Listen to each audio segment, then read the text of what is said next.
တန်ငါဒီတယောက်ကအမိုက်လို့ထင်ပြီးလွှင့်ပစ်လိုက်တဲ့ကြောက်တုံးတစ်ခုဟာတကယ်တော့ကဘာကိုတုံလို့စေမဲ့ရတနာတစ်ခုဖြစ်နေခဲ့ရင်ဟုတ်ကဲ့ဒီနေ့မှာတော့နှစ်ပေါင်းများစွာနေရန်ကြားမှာပိတ်မိနေခဲ့တဲ့မိခွက်ဆောင်ပြီးလူငယ်ကောင်းမလေးတယောက်ရဲ့ဝမ်းနည်းစရာဇလန်းလေးကိုပြောပြပေးသွားမှာပါ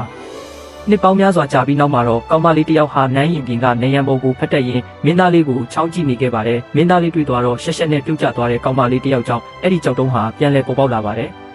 သူမဟာထူခွဲကြည့်လိုက်တော့အထက်ကရွှေရောင်လင်းနှန်းတွေထွက်ပေါ်လာခဲ့ပါတယ်အဲ့ဒီထဲမှာပိတ်မိနေတဲ့သူကတော့ဆူတောင်းသုံးခုကိုပြည့်စေနိုင်တဲ့ဂျီနီပါပဲကောင်မလေးလည်းရုတ်တရက်အံ့အားသင့်ကြောက်လန့်ပြီးအနောက်ကိုမေ့မျောလန်ကျသွားပါတယ်အဲ့ချိန်မှာမိခွက်ဆောင်ပြီးလူဟာကောင်မလေးကိုဖမ်းယူလိုက်ပါတယ်ခဏကြာမှတော့ကောင်မလေးနိုးလာပြီးသူစီမှာဆူသုံးခုကိုတောင်းဆိုနိုင်တယ်လို့ပြောလိုက်ပါတယ်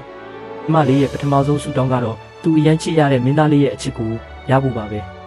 မော်စီမွေးရဲ့အစွမ်းကြောင့်သူမဟာမင်းသားရဲ့အချစ်ဆုံးကျင်ရတော့ဖြစ်လာခဲ့ပါတယ်ဒုတိယဆူတောင်းအနေနဲ့ရင်သွေးလေးကိုပါပိုင်ဆိုင်ခွင့်ရခဲ့ပေမဲ့သူမရဲ့မြန်မာနာတွေကြောင့်တခြားမိဖုရားတွေရဲ့ညှိုးတေးခြင်းကိုခံခဲ့ရပါတယ်နောက်ဆုံးမှာတော့လောက်ကျက်ဖန်တီးထားတဲ့ကောလာဟလတွေကြောင့်မင်းသားလေးဟာမတရားသဖြင့်လောက်ကျက်တက်ဖြတ်ခြင်းကိုခံခဲ့ရပါတယ်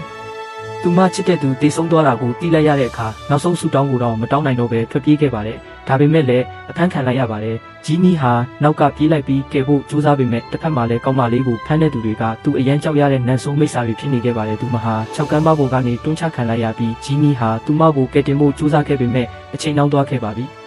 နောက်ဆုံးဆူတောင်းကိုမတောင်းဆိုနိုင်ခဲ့တဲ့အတွက်ဂျီနီဟာလည်းကျင်းစာကနေမလွတ်မြောက်နိုင်ပဲပလင်းထဲမှာပဲပြန်လဲပိတ်မိသွားခဲ့ပါတယ်